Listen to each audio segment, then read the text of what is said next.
Oh, yeah, probably. I would. Yeah, well, 10's probably the main position that I think we need because I Yeah, don't I think we're agree, Joe. signing a striker.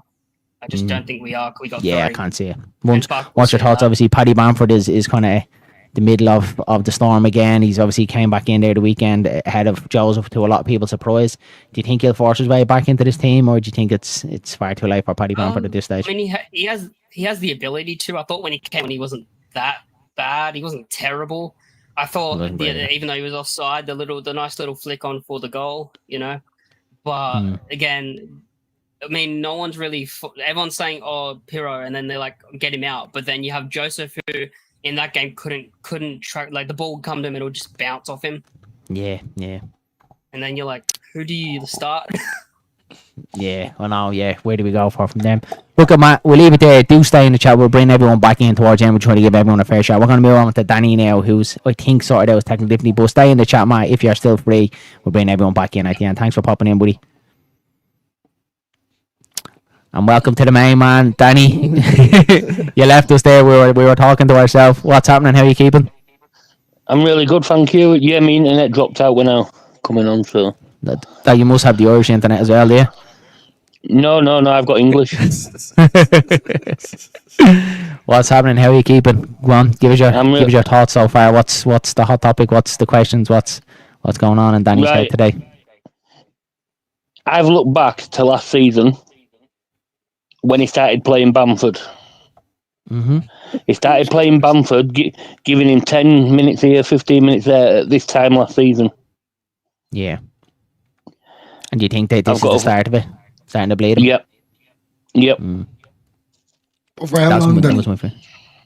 You what? Do you think he can do it? I know you've been saying now for a good while, probably since October, mid-October, if we can remember back when you started to kind of say it in the chat. Do you think if it does happen, which it is looking increasingly likely that it might actually happen, because Joseph has definitely dropped down the pecking order, what it looks like. Bamford obviously has been the force off the bench. If Piro's not doing it and he has a poor game, ultimately the next one in is going to be Patrick Bamford. But do you think he's going to be able to last? Do you think it's still in the legs? Do you think he still has the desire to give the output? To be honest, no, I don't want it to happen neither, but I can see it's happening. Yeah. It seems to be going that way, doesn't it? 100%.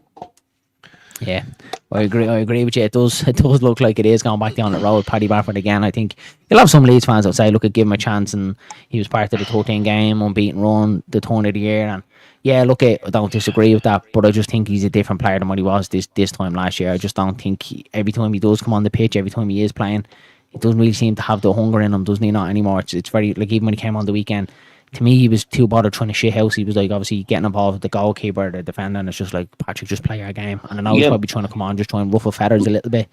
Maybe Fark asked him to do that, but I'm just like, just try and concentrate in the game, try and get yourself a goal, and maybe try and keep yourself on side as well. Do you know what I mean? I want that from players coming in, ruffling other team up, because then it gets them all worked up and everything else. So for me, I'd rather him do that. You know what I mean? That way, then their players could take their eye off the ball, and that's it. You know what I mean? It's Yeah, I agree.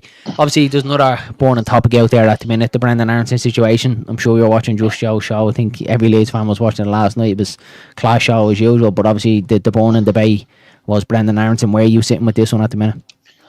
Well, we've had a week's rest now, so he's not going to drop him. Yeah, you think he'll start? Do you think he should have rested him? Do you think he should rotate him a little bit more? Or are you happy enough with starting Brendan in the 10? I think I'm happy with Brendan in the 10. I don't see what everybody's scamming for, because I don't think Nonto can do it. He's too petulant for me. He likes to hold the ball too much. Ramadan is just coming back from injury. And Solomon, he's another one that could just break down anytime. So Yeah, I agree with you. Who's been a standout for you, Danny, so far? Oh, sorry. My bad. Do a say medley. Sorry, Dan. Sorry, Danny, put you out there. Go ahead again, buddy. Sorry. Start again. Do a say medley, yeah. Definitely not. He hasn't been a standout player, definitely not. I'm going to say this season so far, up until he got suspended, Junior Firpo. It's Yeah, not a bad shout, but he has dipped a little bit. But I can see yeah. where you're coming from, Danny. To be fair, he's not very consistent. He might play 5 games on the trot where he might do well, and he might do where he pick up a yellow card or a suspension or an injury. But yeah, I can see why you would give it to him. To be fair, Yeah. Well, I think it's he was. either him or Dan James. Yeah, I think Dan James has So been class, lads. Yeah. Do you know, at the minute, I'll go back, I actually think it's been Pascal Strike, lads. I just think he's been absolutely outstanding. He's been everything good. He's kind of been setting the tone for us. He kind of starts all of our attacks, so I think his defending's been brilliant. And look, I keep saying, I think he's the one of a very few in this squad that can make that step up to the Premier League. I think he's been outstanding, and it's not really throwing the front players under the bus. I just feel like there's a lot more to kind of come from the front players. I don't feel like any of them has kind of reached their full potential yet. Ramazani was definitely coming into. I think if Ramazani didn't get injured, we'd probably be all saying Ramazani, and let's hope he can kind of get back to them heights and that trajectory that he looked like he was going on. But yeah, at the minute for me, it's Strike. Dilo, any other questions for Danny you want to bring across? back to the question. Back to the question you just asked me before. If I was going to take Amundsen out, who would have played in 10, I'd bring Gilavogi in for Amundsen, put him in DM, and move Tanaka up to 10. Would you? Yeah. Would do you think? Because obviously Ampadu now is look like he's going to be back training probably in the next week or two. Do you think there's an opportunity there or a chance to play a 4-3-3 with Ampadu kind of as the sitting, letting Tanaka and Rotwell be them? You know, them players are going to let them get forward, let the shackles off them a little bit, and play the 4-3-3. We obviously know Fark mightn't do it, but is that something that you think could work? We played our best game against Norwich in the 4-3-3. Yeah. Yeah, I definitely think it's something that could work, because I think Rotwell and Tanaka could both give us a lot going forward, and you're essentially then you're having your two good wingers. Now obviously it's very, very vital on who the front man is going to be, whether it's going to be Joe Pirro or Matteo Joseph, or if it is going to be Paddy Bamford. The striker is going to be a vital cog in the whole thing for me. But it's something that I think, yeah, Fark, look, he might be looking at it. Might be something where he knows he's going to be under a bit of pressure. Like when his captain is back fit and ready, it's hard to take Tanaka and Rotwell out because they perform so well to a high level. It's just whether he has the cojones to kind of go with it. But Fark notoriously, he never really changed his system. This is kind of been his formation, even back in the Norwich days. He very rarely deviates from it, doesn't he? Yeah, it's same with substitutions. He was doing it at Norwich at 70 minutes every time he was there. So we just need to get used to it. Yeah. He doesn't help himself though at times. And what do you think? Obviously the weekend, we obviously know the first half shown was really, really bad. There was no sort of output. I think we were lucky at half time to even go in at 1-0 because they hit the crossbar and needed a couple of half chances. We just never looked like we were going to score. Do you think that there was an opportunity there for Fark at half time to kind of shake it up a little bit? It just never really felt like it was going to change with the way it was. Yeah, I'd have brought Gilavogi on at half time. Yeah, and it needed some kind of experience, didn't it? Like a bit. Needed to freshen up, kind of give players, as I said on the bench, I keep saying it week in, week out, to give them that bit of flair to come on and make an impact in the game. Like when Dan James comes on and scores the winner, or Nanto comes on and scores the winner. It seems to be just the same roller coaster that Fark's doing. And all he's doing is letting himself down and he's letting the players down. Most importantly, he's letting the fans down. Yeah, I agree with you there, Delo. Yeah, 100% agree with you there. So Sean Kelly says, Somerville on bench, Foxes 1-0 up versus West Ham. Ooh, not bad. That's Van Nistelrooy's first game now, isn't it, this evening? Yep. Not a bad start for El Roda, Leicester City. And else you want to bring up, Danny? And else that's burning in the back of the head that you need to get out? This is all your stress and relief out. Yeah, everybody's thinking we're going to go and beat her. We've got an easy run of fixtures this month. We haven't. Yeah, it's tough. You know what I mean? Who do you think? We've got Derby twice, which I think we'll win one of them and draw one of them. I think we draw away. I think we beat them the weekend. I think we draw away. I think we get battered by Middlesbrough. Really? Yeah. How bad? What's a battering now, Danny? You're worrying me here. 2-3-0. Really, yeah? Jesus Christ. Yeah. Do you think it's going to be very similar to like the league or the league? And then we've got Blackburn again to play. That's not going to be easy. Yeah, well, we've got the next three: Derby, Middlesbrough, and then we've got Preston then away next Saturday. And that's an away game and an early kick-off. The two things that haven't really gone in our favour so far this season. That is a worry, isn't it, Preston away? Because Deepdale ain't an easy place to go, is it? Even though, you know, We'll be Preston, look- they're up and Be down. lucky team. to get 4. Be lucky to get 4 points out of that. Yeah, that's my kind of fear. At the minute, Daniel Farke's situation is obviously the centre of everything. Are you still Farke in? Are you Farke out? Are you sitting on the fence? What's your thoughts of Daniel Farke at the minute? I've always been farking. There's nobody else good enough that's available at the minute, or that we can get that's going to do better than Daniel Farker. Yeah, It's a fair point. that's my feeling at the minute. And it's just kind of this kind of narrative going around. You know, you see it on social media and you see it, you know, all across Leeds United YouTube, is that there's, if you're kind of critical of Farke, you're almost like a Farke out, but you can still be Farke in, but you can still be critical of, you know, like that, his late substitutions. Like at halftime, I thought it was screaming out. Even for one, he didn't have to make wholesale changes at halftime, but even just one, just to inject a little bit, even it was going to be, you know, a Ramazani to come in, you know, to try and just inject something in Solomon. It was at halftime, it was very, very flat. So he kind of gave them the benefit of the doubt. And you could even see then at 50 minutes, you know, 55 minutes, nothing changed. It was the exact same approach as it was in the first 5-10 minutes in the first half. There was no real kind of intent, no intensity. You know, there's no kind of desire there from the players. And he left it. He left it the whole way to the 70th minute before he changed it. And then when he did, it took Ramazani, you know, Solomon, and even Joseph when he came on, nearly 10 minutes to kind of get into the game and start making an impact. It's far too late then, Danny, isn't it? Yeah, because it takes you 10 minutes to get warmed up into the game anyway. That's why even if it wasn't half time, I'd have done it at 60 minutes. Yeah, that's what I think so too.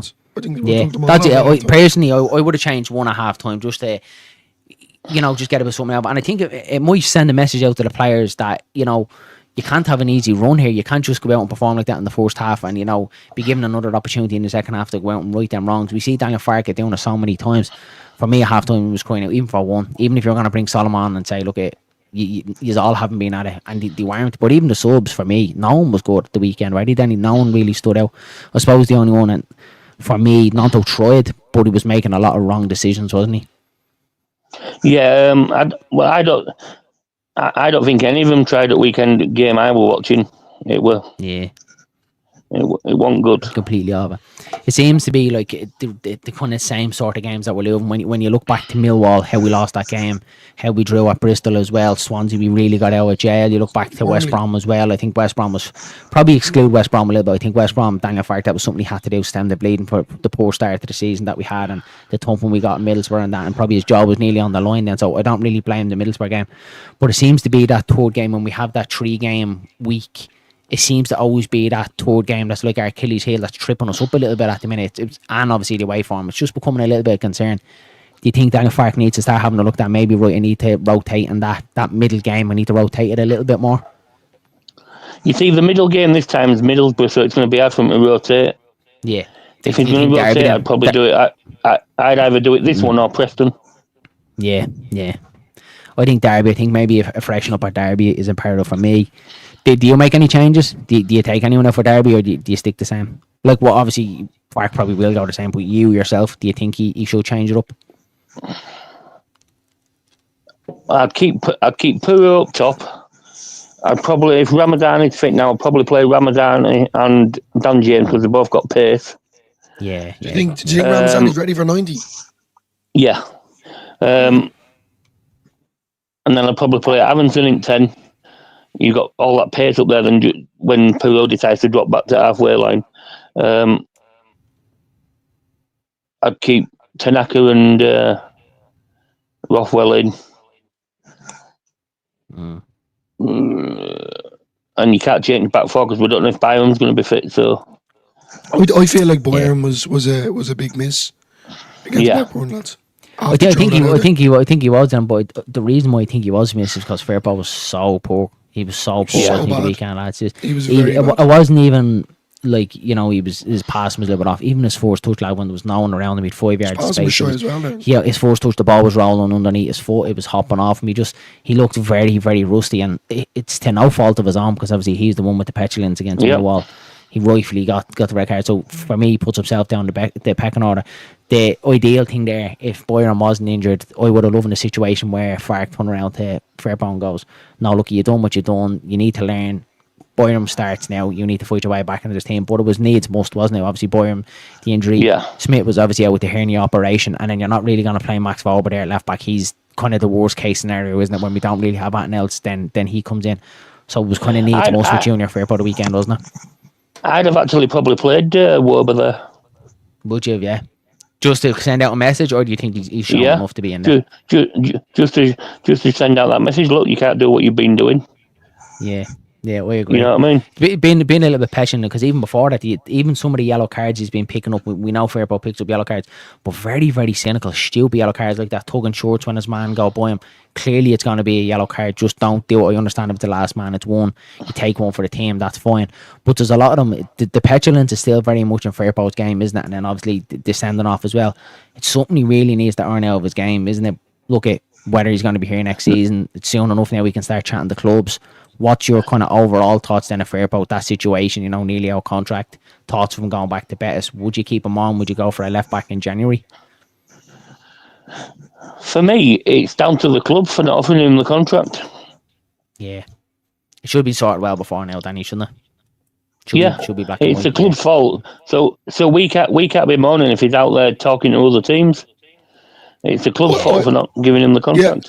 Yeah, I agree, Danny. It is definitely, it's all down onto the club. My kind of thing on it, because you can't really hold Firpo back. Do you know what I mean? At the end of the day, if clubs come knocking, he has to jump ship. I get that. Yeah. But my problem is with it now is his main concern isn't going to be on Leeds United. It's going to be on, sure, I'm not going to be here next season anyway, so I don't really care what happens. Don't get me wrong. I'm not saying that he's not professionalism from him, that he's going to say, I'm going to get Leeds up to the Premier League and this is going to be me send-off. And not that he become a club legend, but he definitely will be up there, a part of that team to get Leeds promoted back to the Premier League. And I think it's very selfish, and I think it's very disrespectful towards the club and the fans to even have this discussion come January. It feels wrong, doesn't it? Yeah. It feels like you have a girlfriend but you're talking to someone on the side, doesn't it? It doesn't feel right. That's a bit of a weird analogy, but that's what it feels like, doesn't it? Yeah, that's not Firpo's fault, though, is it?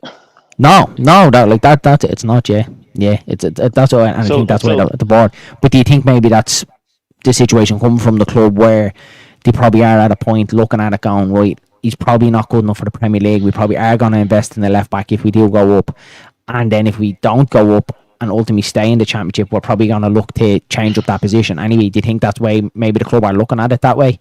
That either way... If they wasn't going to offer him another contract, they should have sold him last season when we could have got money for him. Instead, he's going to go on a free. Yeah, I agree. So, yeah. Fair enough. Yeah, fair enough. You know what I mean? It's the club's fault, not Firpo's. If they knew they weren't going to give him another contract, they should have sold him last season when we could have got a bit of money for him instead of going on a free. Yeah, I agree. Look at Danny, we leave it there. We have Sean Kelly waiting as well in the background. We let him come in and have a chat. If you're still free, Danny, make sure you stay here. We'll bring all three years back in towards the end. Thanks for popping in, Danny. We'll chat to you in a bit, buddy. Thanks, Dan. Next guest is Sean Kelly, another Irish lad who is thinking about starting up his own channel, lad, so he's just dipping his toes in today to see how he gets on. Sean, what's the story, buddy? Thanks for popping in. Not too bad, lads. How are you keeping? Thanks. Good to have you. How are you? Love the jersey. Absolutely cracker.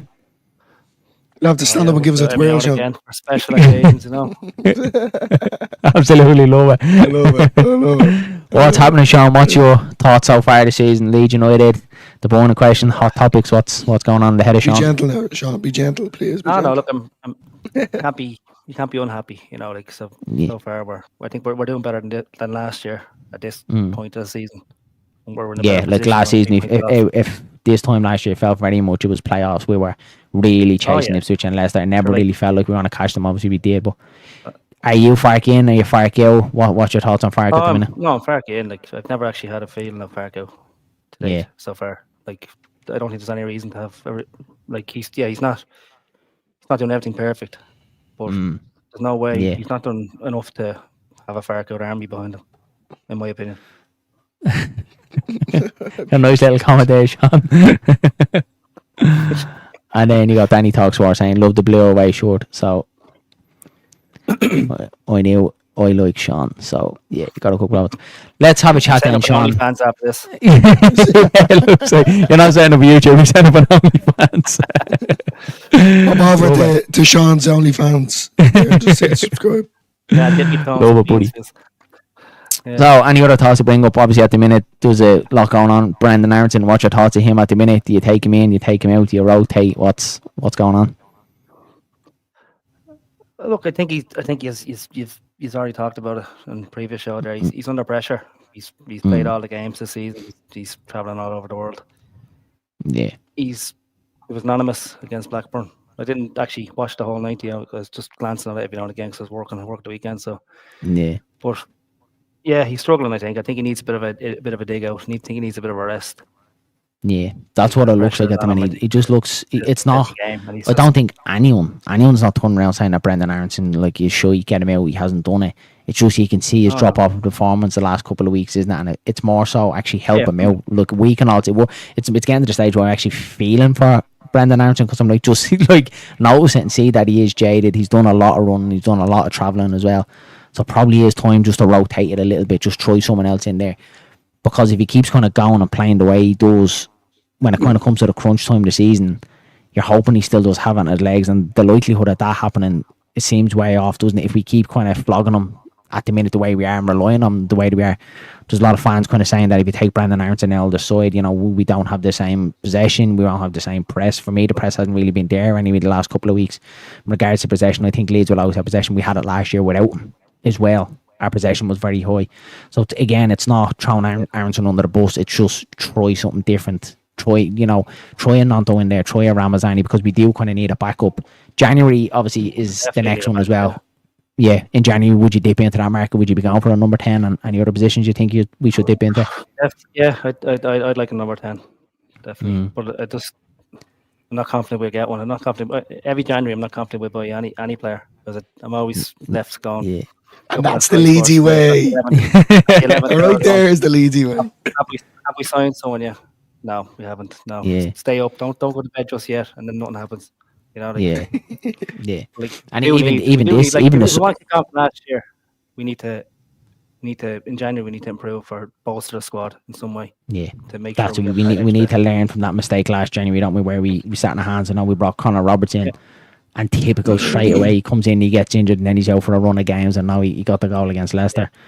But it just felt like we missed a trick with the likes of David Brooks going to Southampton, Kiefer Moore going to Ipswich. It was just, we kind of missed the shrewd kind of signing, did me in January, and that's where I'm coming from. I don't know if you know, from Imagine Not Being Leeds, just come on again. And it's something that we're always kind of bouncing off. You're kind of saying that we can't, as much as we're saying, yeah, he could do a job there, he could do a job there. It just feels like we need to be doing more. We just need to do the right thing. Go get a number 10. It's not, sign someone for 35, 40 million. We know number 10s are expensive, but there is a young Premier League Academy products coming through. When you look at the likes of James McAtee, Louis Barry, you've all like young lads like that can come in are going to want to prove themselves. So it's like dip into that market. No, he's doing well for them. Yeah. And it'll probably be the typical Leeds thing. Mikey did say it as well, is that we will be linked with someone like a Louis Barty or a McAtee or even Evan Ferguson is touted now dropping down to the Championship, and it'll be like Leeds will be linked to them the whole way through, and then it'll be a Burnley or Sheffield United that'll get them, and it'll be like, oh well, Leeds have to lose now, and you're like, how didn't Leeds go and do it? So I feel like Leeds should just not leave out the chance. The board can't be naive enough to turn around and go, yeah, there's enough in the squad, we should be alright. If Farke is banging the door, and I think he probably is banging the door for a number 10, even when the window closed, his first press conference after, he was saying he wanted a number 10, he would have liked the number 10. It obviously didn't happen, so I do think he has to be knocking on the 49ers door and saying, I just want to throw this up, sorry for cutting you off, Sean from Wilco Whites, a number 10 or number 9 to give Pirro some competition. Yeah. I feel that's probably the best shout you could give. We're all saying a number 10, and yeah, I'm all for it. But imagine if you did get someone that could play in them both roles. If Joseph isn't on it and Bamford, as fucking usual, excuse me, Corson, is injured, because it just wrecks me head, that fella. Sorry, if he is injured, at least it gives Pirro that kind of kick up the hole as well to see whoever it is in the 9 or the 10 to give him that bit of competition. Would that be something that you could kind of jump on, Sean? Would you agree with that? Well, sure, competition's always healthy, like for Pirro, but for Pirro, I think he's doing so far this season. He's doing well. Like he's me, he's more of an impact player off the bench. I've said that already. I don't like when he starts because I think he's just. I don't know why. I think he's better off the bench. Like even looking. I think I agree with Jay, Sean, and the stats probably back up. I think the only game I think I remember. We touched on that there, and I'm sure people are. we touched on it. Obviously, the Sunderland game, it was like Joseph. He hung his hat on Joseph all pre-season, trusted him, started the season. Pirro was coming off the bench, banging in the goals, and it was like, right, it's grand, it's fine now, it's working this way. But then Pirro was still scoring the goals, and I think Fark felt like, all right, maybe I should start him now. Let's see how he goes from the start. The first game he started then was against Sunderland away. He obviously got his goal, and I think Fark was like, right, he's okay from the start. So it kind of snowballed from there, didn't it? That this to and fro with Joseph Pirro, and I think Fark now doesn't realise or doesn't know who his best number 9 is. We don't know who the best number 9 is, so Fark definitely doesn't. But then we start getting the conversation is that when Matteo Joseph was coming off the bench, he wasn't doing it either. He wasn't obviously not scoring goals. Has missed a couple of decent chances, especially the one against Burnley. The first couple of minutes, he's 1-on-1 and he puts the ball wide. Akers, an absolute horrendous miss. But even coming up the bench, not really his playing. So especially last year again, very kind of lackluster. Blackburn the weekend I thought was probably the worst one. He didn't look interested at all, and we can see now he's probably after dropping down to third choice, which leads us on to the next question. And I'm going to throw at you, Paddy Bamford. Where do you stand with him? It looks like he might be coming back into Fark's plans. Fark's threw him a little nugget at Blackburn. Is that something you'd like to see? Are we kind of done with that experiment? What's your thoughts? Look, for Paddy, like I love, like we all, I can't speak for every Leeds fan, but we all love Paddy. I love Paddy. Like historically, from what he's done over the last few years, what he's done for us, Premier League season, banging in 17 goals, whatever it was, his hat trick against Villa. These are all in past glory days. But yeah, he's finished like with Leeds, and it's not just finished this season. It was last season or the season before he was finished. Yeah, he's just languishing around the place. I don't see when we came on against Blackburn there again. Fark made the subs around the 70th minute, as per usual, and he brought on Bamford, and I literally just. I done the face plan. I was like, "What? Why are you bringing on Pat? He's not going to." Me and Dylan were doing a live stream when we found it very hard to hold it together. The two was just pure shot. Don't get me wrong. I wish he came on and he scored a brace and won us the game. Of course, I beat me words. I gladly go, look, put my hand up. I said he was going to nothing. But, Sean, I'm going to throw the same thing, a similar question, but in a different angle. So I'm looking at it in a different way. I'm going back to Bielsa. What players, this isn't a question, I'm going to just state in something reverse. What players are kind of left from the Bielsa era, apart from Pascal Struijk, okay? They're either retired, injured, or just playing whatever they're shy, playing. or just, or in different leagues. So that's number one. Number two, with Bamford, I feel that his concentration is somewhere else. For example, streaming and podcasting, I don't know if you've seen that. He seems to be. I didn't. Yeah, well, he's been on a few of his podcasts, whoever his mate is. I feel like footballer or something like that. He's been throwing a lot of dirt out in the open towards Leeds, not directed at Leeds, but it's definitely given people, ourselves or any other streamers or just normal fans, talking of what he's been saying now behind the background when it came to Bielsa, etc. But it's like he's, which I don't condemn at all. He was talking about death threats that he was getting, he missed a certain goal or etc. Which I don't condemn at all. It's completely wrong. No one should ever get death threats. Yeah. But this early in the season he was doing this. Do you feel that that's kind of a disrespectful thing to be putting out? As I said, not that he's been completely and utterly negative towards Leeds, but he's definitely been putting a negative impact on the club to a certain degree. Yeah, well, I don't think it's obviously not going to help. If it gets out and it gets well known, like I didn't know about it until I actually heard you mention it. Like Paddy's talking on podcast this that about Leeds. So I was like, there's a few bits are nice to hear, like the way he kind of speaks about Bielsa, his training method and stuff. But then there's other stuff then that he brings up that should very much kind of stay. Like, you're still contracted to Leeds, so you shouldn't really be saying that. Like, when we obviously, I don't know if you listened to Dallas did an interview as well on Ben Foster's podcast as well. Brilliant, brilliant what he was able to kind of go through it. Very, very good. Barry Douglas did one as well. Very good to watch. Adam Forshaw did a little bit as well. And it's great to hear, because these players have obviously moved on, come to the end of their careers, and they're able to kind of talk about Bielsa, and we're loving that as Leeds fans. But for me, then Bamford like that, saying stuff about, about the club and, the death threats he kind of getting from fans. And he brought up as well that he nearly left Leeds last summer as well, that he was in talks with another club and stuff like that. It's like you're still contracted to Leeds at the minute, Paddy. Like, you shouldn't really be saying things like that, and it feels like you're not performing on the pitch. Every time you do come on, you're injured, you're not really there. But during the week you're doing this podcast, and it doesn't really look a good light. That's just, again, opinions. Like some people might turn around and go, well, what harm he's doing, it's only a podcast. But for me, it's like, well, he's not doing it on the pitch. If he's doing it on the pitch banging a goal, they'd say do a podcast every day of the week. Do more if you want. Yeah, But when you're not doing it, you know what I mean? It seems to be, channeling him somewhere where he should be kind of putting all his effort and all his work and his heart into trying to get back in and win his place back for Leeds. It kind of annoys me a little bit, though. It really, really winds me up, lads. I'm sorry for cutting you across. It just, but like you said, Go there, he ahead. should be focusing attention on putting all his efforts into trying to win that shirt back to start banging Leeds up the table and consolidating first or second. Not going on podcasts and sort of Sean. saying that I'm not very happy, and this, that, and the other.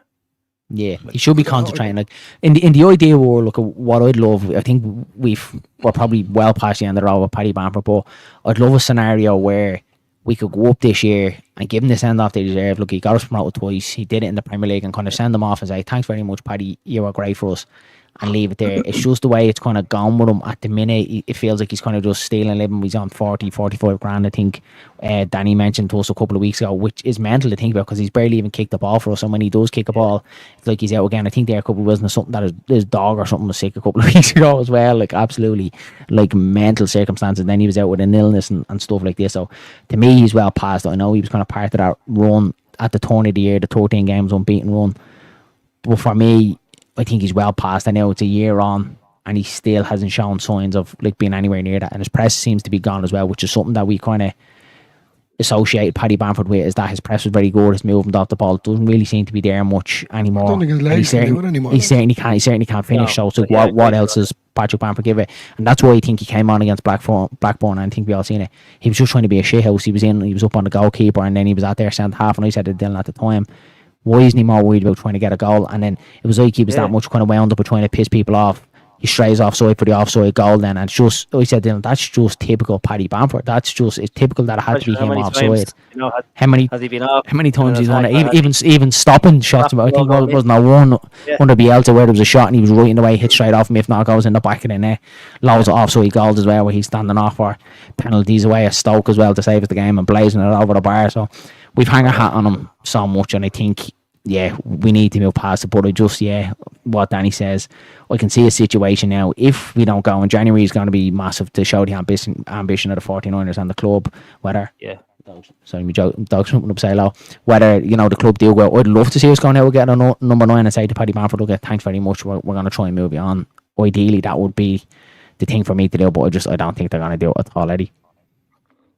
No, I don't. Not for number 9. I don't like. They have Joel Perot there. They have obviously Mateo Joseph. In their eyes, I think they think they're covered. They're fine. They don't need, even if Paddy moves on.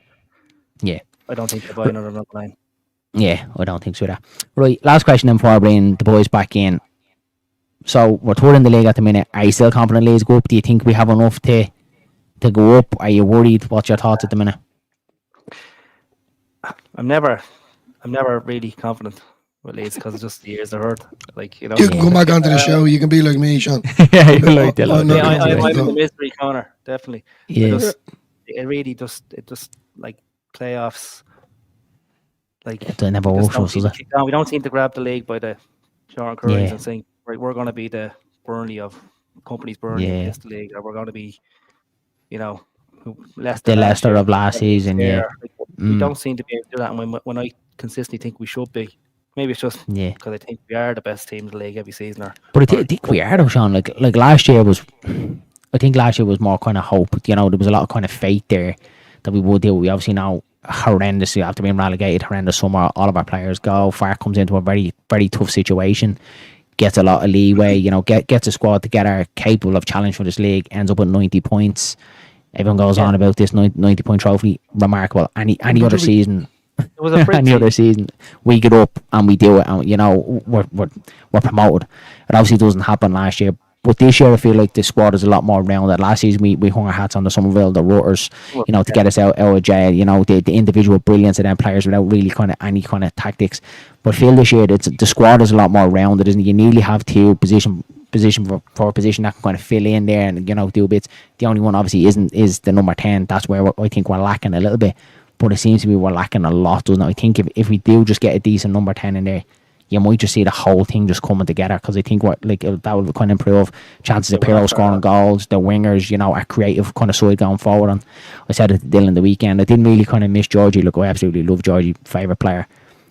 But it felt like last Saturday against Blackburn was the first time I really sat back and said, God, we really missed Roar today. We needed someone just to get the ball and run at them, just a little bit of quality, because it just lacked the whole way across the park.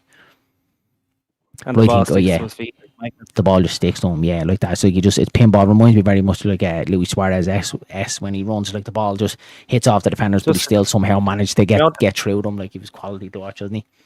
Yeah, the amazing runs seeing him make last season, and you're just like, how does he still have the ball at his feet? Like, there's tackles coming in, there's everything, and he still has it.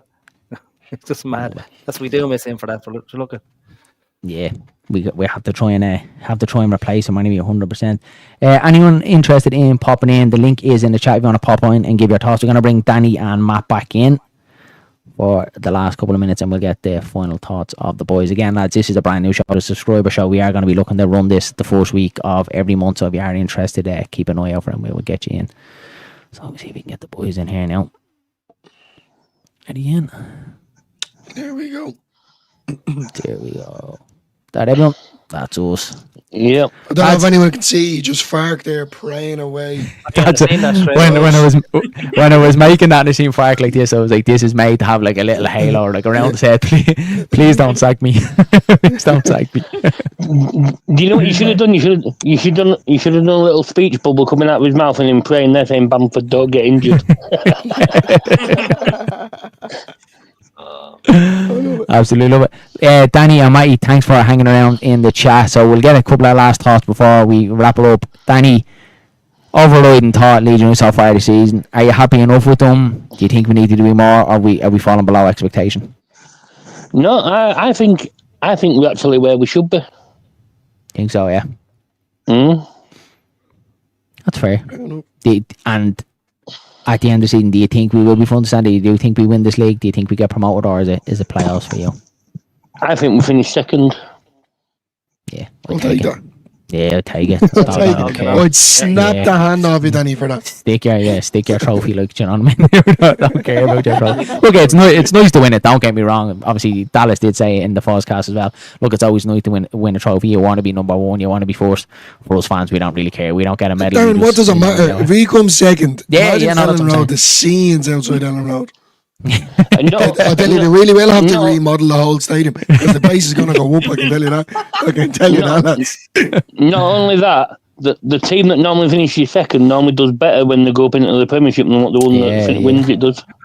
Yeah, true. Very superstitious, Danny. I love it. Love it. Matty, Matt Leeds, I'll put the same question to you. What's your thoughts so far? Are you happy enough? Are you confident Leeds go up? Are you a little bit worried? Confident, happy. I mean, the away form's a bit worrying that we've only won one in the last 2 months. I think it is something like that. But no, I think we'll be good enough. I think we'll go up, and then by the end of the season, it will tell. I mean, I'd love to come first, but just get me out this league. Just get me out the championship. Yeah. I also want to make a. Do you guys think we're missing the experience, older type players? Because I look at our squad and I don't think we have it besides Bamford and Gulavogi. There's not really any other older. There's no one really there. Yeah, I think Strike is starting to kind of get into that kind of. He's not there yet, but he is starting to kind of take on that mantle of being, kind of the older kind of player and the one to kind of rely on. I think he's been phenomenal since Ampadios came out of the squad, because obviously. Go ahead. Firpo's 29, isn't he? So he could be classed as the old kind of guard. He's on his way to Benton's though. He's out to go. But I agree with what Matt says. I think there's a lot of experience gone out of the side over the last couple of years. Like you're talking Luke Aylan actually gone to Middlesbrough, a player who so-called couldn't do it anymore. His legs were gone. He was finished. He was League One Luke. And look at him now, he's captain of Borough, and he comes to Ellen Road on Tuesday night looking to prove a point to all the Leeds fans. As much as we all still love him, he'll definitely be out, to he'll prove a score point as to well. us. You've Stuart Dallas has gone out. Definitely. You've Stuart Dallas now that's gone out of the dressing room as well. Obviously a horrific leg injury, but would have been brilliant to have around the place. Liam Cooper out the door as well. So you're talking a lot of experienced players that just know the football club that have gone. You still have in the background when he's played a little bit now so far. Sam Boyram as well. He's definitely one that I think you could rely on his experience around the place as well. Gilavogi I think is absolutely massive. I think even if he doesn't play a game, lads. Park obviously touched on it. I think it was after the Swansea game when he called a team meeting and kind of to rally the troops to kind of get going. I think that's class, lads. You need someone like that who has the confidence, especially to the younger players when things aren't going well, to kind of shove a rocket up the hole and go, look, we need to be on it today. So yeah, to go on to your point, Matt, I do think we've lost an awful lot of experience, but a lot of these players were around last season. They remember the playoff heartache, and they have to not let that happen again. There has to be a fire in the going. I don't want to go near Wembley again. I want to make sure I go up. So for me, they need to use that. We need someone as well, like Alioski. I'm not being smart. That kind of annoyance. Funny. Click. Before the players. Before if Leeds were at home, before the away players are even coming out, Alioski's absolutely shaking, rattling the tunnel out of it. You know what I mean? Just trying to make some sort of impact. You're creating an atmosphere with your it's not even that. Like if you look at it, I know it's a completely different sport, but even down to when the All Blacks do the hacker, it's intimidating the opposition. So for me, I don't know what it is. When I see Alioski shaking that tunnel, we get Leeds doing the hacking now against Derby on Saturday, maybe. I just think with Alioski, you need that kind of even what there's a click as well. You just need that someone, on the wind up, but in a healthy manner. Do you know that kind of way? Nicola has one here, lads. Obviously, we've touched on it a bit with Brendan Aronson. So, are we up for taking Aronson out of 10? Don't doubt his hard work, but he has 1 assist so far this season. I think he's 4 goals, if I'm right. Danny, you'd know more. 4 goals. In the 10 is worth the risk, in my opinion. I think we're all kind of sort of the same kind of opinion. It probably is time to just rotate Aronson that little bit, not burn him out too much. But look what Danny said. It's a full week till Derby, so he probably is going to. Sean from Wilco White's big up, pal. Hope you're keeping well. It probably is that time to kind of start rotating it. But in fairness to Farke, we've all been crying out for rotation probably the last 3 or 4 months. It's probably something we've been critical of Daniel Farke. He doesn't rotate his squad enough. He has been doing it, but he needs to kind of start doing with the right players, the like of Brendan Aronson, and kind of realise that he has been flogged at the minute. That's my opinion. But Sean, look, we'll go across to you. Same question to the other boys. Are you confident Leeds go up this season? After the weekend, not so much. How are you feeling? Look, I'm confident. Yeah. Well, like I said it previously, I'm not very confident every year in year out because of previous history. Me and Dillo will get on great with that sort of. Yeah, we do. I'm saying, don't worry about it. I am happier where we are this point of the season than we were last season. Obviously, we were well off it, and it looked like it was going to be an impossible task to claim second or first, obviously. But I think we need to get into second or first and try create a gap. We have to start trying to kick on if we want the league. If we want it, we're capable of getting it. We need to find the right formations, the right tactics, something just to kick on and get the. It just needs to click. My fear, lads, what I'm kind of fearing for at the minute is that we come down to that kind of crunch end of the season. Remember, like QPR away, like going there and actually having to win a game. Like, like you're hanging your promotion, your hopes the whole season on one game to get you up. Not even like the playoffs. Like, that's something that just rattles me, that I think we can all agree as Leeds fans, we just never do well with. Like, whenever we ever came up for the big game, probably Norwich last season at home in the playoff semi-final, which blew me away. I couldn't believe we bet them 4-0. That was the most unlike Leeds thing in the world. But it's very rare that we have them big kind of games, and it's very rare that we step up. So for me, that's what Matty does say, and imagine not being Leeds as well. I'd like us to just have that little comfort, like 10 to 12 points, at the top of the table, because I can see Leeds having a little wobble towards the end, but just be enough to kind of see us through, not to see us, stifle a bit. I would just hate if we're coming to kind of the last kind of 4 or 5 games of the season, and there's only 3 or 4 points in it. I'll absolutely break it, lads. I wouldn't even know that. I'd have a nervous breakdown, like have a nervous breakdown. I already am.